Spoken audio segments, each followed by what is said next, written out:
Hello everyone and welcome to a new video. MC-Mura here, and in today's video we're gonna be talking about the focus attack from Street Fighter 4, discussing the mechanic, how it worked, and ultimately whether it was a good mechanic or not. Now first of all, let's talk about what is a focus attack. If you're not familiar with Street Fighter 4, a focus attack was pretty much a charged armor special. So you press the two punch or the two medium buttons, pretty much like your V skill. You press your two medium buttons, and as you know, poison is charging up an attack, right? The idea here is that this is an armored move. You absorb one hit of armor. So let's say that Guile is gonna try to attack us, right? We're gonna absorb this punch and hit him. The idea here is that this was a tool to help the characters who lagged in the neutral. So for example, like let's say you can't really compete with Guile normals, maybe you can't with punish him or something. Then you can use your focus, absorb his hit, and hit him back. Now this had multiple levels of charge, and if you look at it, especially at the floor, you can see that there is a... Notice the effect, right? There is a dust effect at Poison's feet, and there is a white effect, like she glows white after a moment of charging, right? So she's glowing white, and there is a dust effect. And this is the typical focus, right? But if you hold it until the dust effect happens or until poison is glowing white, the attack will be level 2 focus, and this will actually cause the opponent to crumble. It will put them in a vulnerable state, right? So the idea here is that if you got a read on your opponent and you were able to charge long enough to get this, you obviously got full combos here, right? So if I did this then dash, I dashed up heavy kick, and that was a straight out 3-hit combo. So the idea here is that, let's say for example you are in the neutral, you got the right read on your opponent, managed to charge long enough, bam, you actually got the combo on them. So that was pretty much the entire idea behind using focus in the neutral. Now it wasn't just about that though. Focus attack opened a lot of doors, because the focus attack, the initial charge, you could back dash cancel it or forward dash cancel it, right? So this meant that you could actually like absorb fireballs and keep going. So for example here Guile is gonna throw a sonic boom, right? Let's do it one more time because the recording in this game is a little bit weird. But let's say that Guile is gonna throw booms. Typically, many characters have options against fireball. Maybe you can fireball them back of their own, etc, etc, etc. But because of the focus system, most of the characters can use the focus, absorb the fireball, and then dash cancel it, right? So you absorb the fireball and then dash backward or dash forward, and you could do this really quickly. You can almost parry the fireball. If you got really good at it, this was possible, and this gave many characters options against fireballs. So while it wasn't like an anti-fireball, go straight through it and punish your opponent, it gave many characters an option to navigate through fireballs. So that was actually pretty interesting. Now there is also one really big thing that you have to consider with the focus attack, and that is a fully charged focus attack was an unblockable. Now we notice that if you just do it right away, this have one hit of armor, doesn't knock the opponent down. If you charge it to level 2, this will knock them down. However, if you charge it all the way to the maximum level, you get the big ink effect.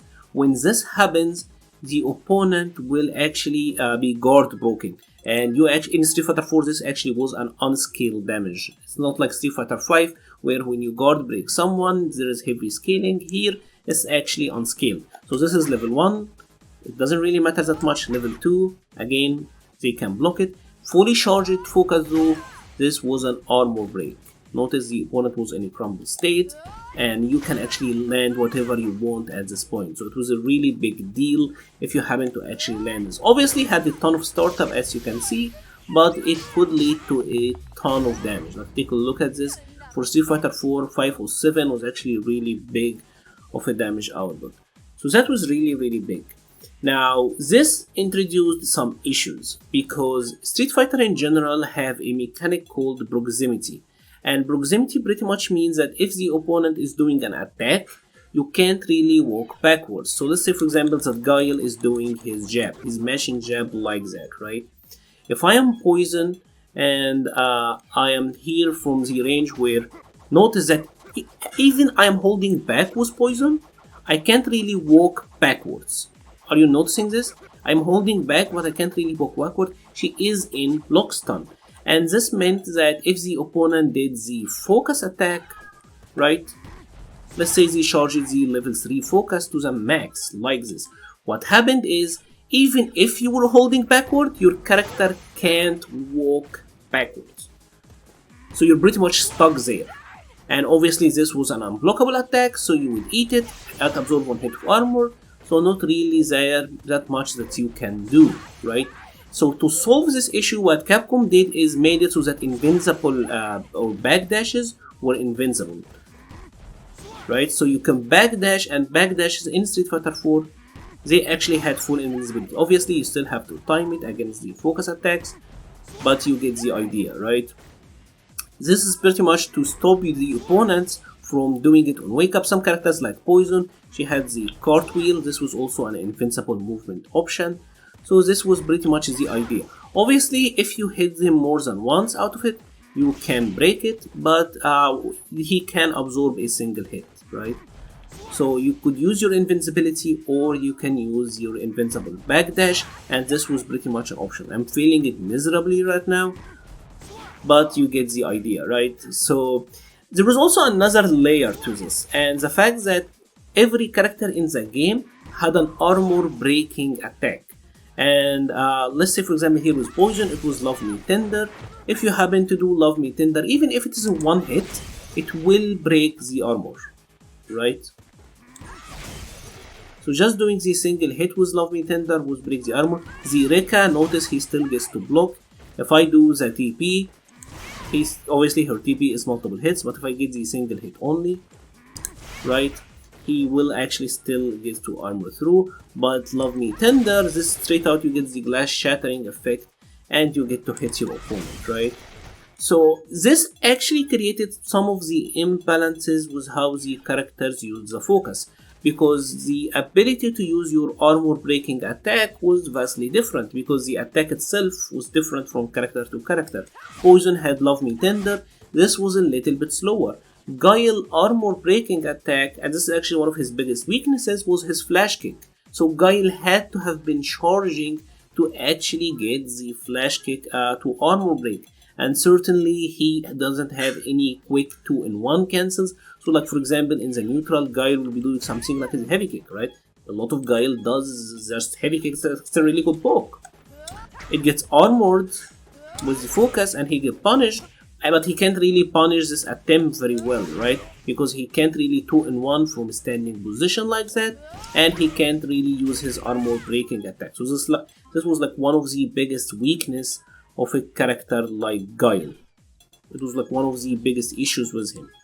Now, obviously, because of the backdashes being fully invincible, this led to a ton of meta, there was a ton of meta around it, because this became, backdashes on wake up became a very viable option, right? You will pretty much evade meaties, and you will evade throws. Think of it as a V shift, right? The backdash of Street Fighter 4 is pretty much a V shift, and there's no recovery on it really. You're not in a counter hit state or anything. A lot of the meta and a lot of the pressure was actually surrounding this property of being able to just backdash out of everything. Like let's say for example that even like Guile got a jump down on here, right? Guile jumping on us like that. You will notice that you can actually even just backdash out of it, right? See, like he can't really hit Poison out of the backdash. So that was pretty interesting.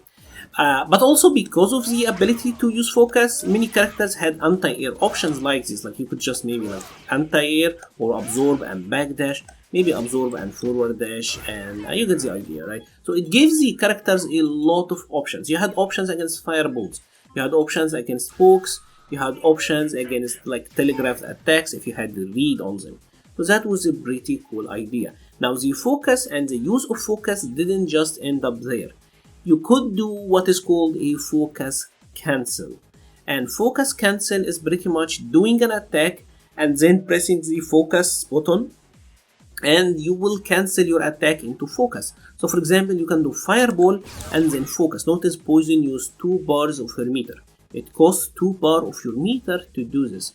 So for example, you can again maybe like uppercut and then focus cancel, right? This was like one of the biggest factors of the game, and this led to a ton of pressures and a ton of combo opportunities. So for example, with poison, like you can do crouching medium kick into fireball, pretty good, right? But then you can use the crouching medium kick into fireball, focus, get the crouching jab, and notice this was a 3-hit combo, right? So maybe then if you really wanna do it, you can do something like crouching medium kick into fireball, into then the crouching jab into the wrecker, right? And notice this was a 6-hit combo. You could even do some other variants, and you really use this in a lot of ways. For example, her super, the Ultra 2, this was a command grab, so you can't really combo into it. So what you could have done here is combo into the EX Fireball, right? And then charge a level 2 focus, because the fireball have a lot of hit stun. Let me just put infinite meter so we don't have to go back to this every time. So for example, here you are charging the EX Fireball, it have a lot of hit stun, we're cancelling into the level 2 focus, and notice Guile got to get crumbled. So right, so then you will be able to combo into your Ultra 2, right? This was actually a really good use of poisons, just of meter, because now you get to combo into a command grab. And many other characters had such varying combos. Obviously, she also had Ultra 1. I'm not sure if I can just change it from here, but pretty much poison was like Dragon Punch and like do her Ultra 1. Obviously this is Ultra 2, so you will not see it, but you get the idea. You all have seen like Ryu doing Shoryuken into focus and then Ultra. It's a very common practice, it's a very common technique that was very prevalent in Street Fighter 4. Now there was also another layer to this, and it was called the Red Focus. And Red Focus was a special type of focus attack. And the idea here is with Red Focus is that it used 2 bars just to use it. So notice just using Red Focus was 2 bars, it did extra damage, but it absorbed an infinite amount of hit. So regular focus, this just absorbs a single hit of armor, while the Red Focus would absorb an infinite hits of armor. And it also had different properties on cancel, because for example, if you are cancelling a normal into focus here, right, we're getting the level 1 focus, this doesn't crumble. But if we are doing it with the Red Focus, notice level 1 Red Focus actually puts the opponent in a crumble state, and we actually get to follow up combo here. So many characters actually had like better convergence with Red Focus. For example, like with poison, like you really need to hit confirm this with poison, like to get the combo to super, right? Like this required a really big hit confirm, which might have been pretty difficult, right? You are still using 3 bars, you are getting good damage, but it's a challenging hit confirm. But for example, with Red Focus, you could do this, right? And you're pretty much getting the same results. You're gonna get less damage, a little bit less damage, but it is an easier attack or string to confirm, because this is pretty much safe, so you don't have to commit so much beforehand, right? And this is pretty much how the focus attack as a mechanic in general was mostly used. It offered the character a ton of potential, because like you could even do stuff like, you know, one of the most common strategies is Guile doing the boom and following it, right? But because of focus attack and the ability to focus cancel, like for example now a character like Poison can throw her fireball and chase it around the screen, right? Many characters have the potential to do this. However, because of the focus attack itself actually being different and the range on the focus attack itself being different, the character toolkit, there was a lot of difference between how the good characters, typically the characters who were really good, had really good use of the focus system, and the characters who were a little bit weak didn't really use it that well. A prime example here is, for example, Guile. He suffered because of the focus system, because many of his pokes were unsafe, and he could do flash kick FADC into Ultra, but that was rather difficult and really high execution. Let me show you another example of how a character with a really strong focus system would fight a character with a weaker one.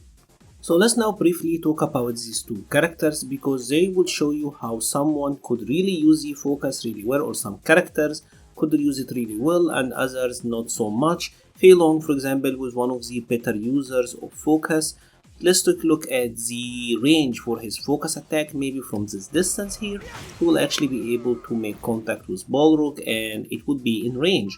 Balrog, on the other hand, is one of the characters who had really poor range on his focus attack, right? So we were standing around the red line here with Fei. Notice Balrog is not even close to hitting, right? Maybe I'll have to move closer to it maybe here, and notice he's still not hitting. It was like the difference in range between Balrog and Fei Long was actually quite dramatic, and this obviously impacted how each of them could counter poke or just use it as an armored option from, right? So that was a little bit of a big difference. Now certainly Fei Long also had easier time breaking focus because he had the Rekkas that were really fast. A lot of his attacks like the jabs could be chained really quickly, even his like forward heavy kick here, multiple hits, hitting very quick. Obviously his armor breaker was the chicken wing, so that was really good as well. While Balrog, he had a difficult time breaking armor because his armor breaking attack was this overhead or doing the turn punch, and both of these were pretty hard to use in my opinion in a reactionary fashion. So it was difficult for Balrog to actually just even armor break, right? Obviously he had some really fast jabs, but that was still pretty difficult. Fei certainly had the ability to do uppercut and FADC. You obviously could use this defensively, you can use this offensively if you want as well, because it's like he can do it and then juggle a chicken wing. Maybe you can even do it and then if you have an ultra, like he could juggle an ultra here and this would combo. It was one of like his main ways of comboing into his ultra 1. So Fei Long had a lot of uses for focus. He could use it in the neutral. He already had some really fantastic neutral, by the way. He could walk speed, fantastic buttons. The Rekka was legendary. So he had some really good neutral. Could use it as a good neutral option. Could use it in combos. Could use it defensively. And like we've seen, even for maximum damage combos and all of that. And like you can even imagine that he can like armor through something and then get the VP and then get like the follow-up combo. So it's like he could even use focus twice per combo, right? Or twice per sequence. So that was really good. While others, like for example Balrog, couldn't really use the focus that well. And that is pretty much the story of the focus system and general system mechanics. Some characters will use him better than others. In conclusion, is focus a good mechanic? In my opinion, it was actually a really good mechanic and really smart idea. Focus, especially the focus like the cancel property, this gives the players a lot of options to experiment with. It gives them a lot of room to do stuff that is different. Maybe you are a lower level player, right? So like you just are gonna do like a basic combo like that.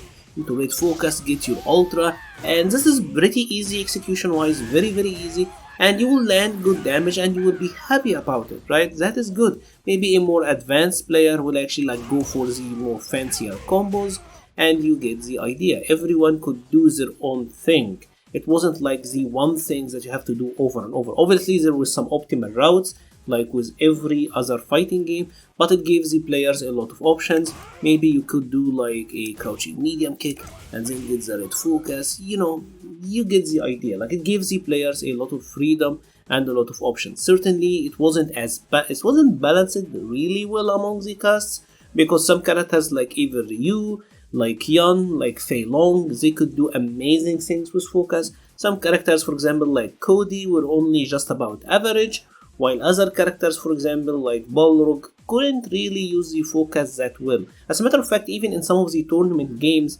there was a very good Balrog player called BR Balrog, like he's one of the legendary Balrog players. He was famous for being able to make some use out of the focus attack. Like one of the biggest tournament moments was him actually using the focus attack, because Balrog's focus attack was so bad that people really didn't prepare for it, right? And that is pretty much the story for focus. Let me know if you would like to see more content like this, breaking down mechanics from the older or previous games. Doesn't even have to be Street Fighter 4. Maybe we can actually break down some characters, how they worked, how they functions. If you think that would be interesting, let me know in the comments below. Thank you very much for watching. I will be leaving a link to the Patreon page and Discord server page in the description below. Once more, thank you very much for watching and stay safe.